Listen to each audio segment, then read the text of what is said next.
Kaya pag nag-group ako na, gusto ko talaga. Gusto ko talaga pag Siguan. pang malinis. Yung natanggal niya, oh. Parang hindi rin.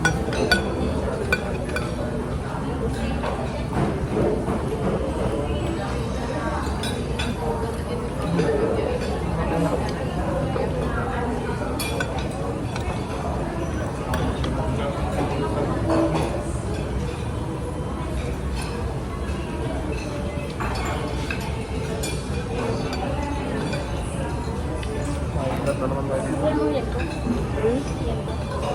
Yan ko? Ay, ini? Yan, oh. Ini? Mas naman gusto mo? Ini ka? Ay, kung masarap. Ay, lamig lang. Ito lang.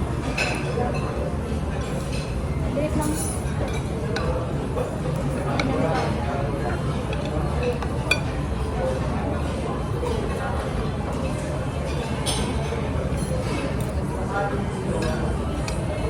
Ang mahilig sa lechon. Sulit, ano? Pwede niyo kainin lahat yung magdala. Lumukbang ka na. Kaya mga kainin yung ulo eh. Sulit ka.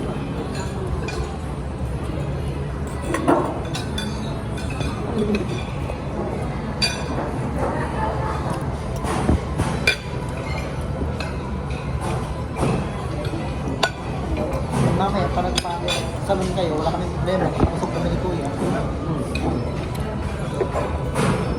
Matagal kayo. Kahit tagal din kayo doon, pupunta ng alas 4. Magpaano muna kaya kayo? Magpagupit. Mabilis lang din magpagupit.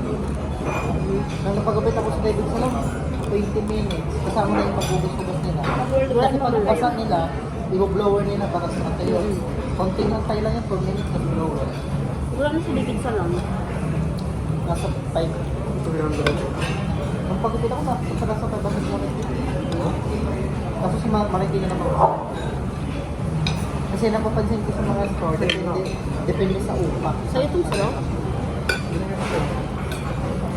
Yun nga. Wala. Itong high yung isa.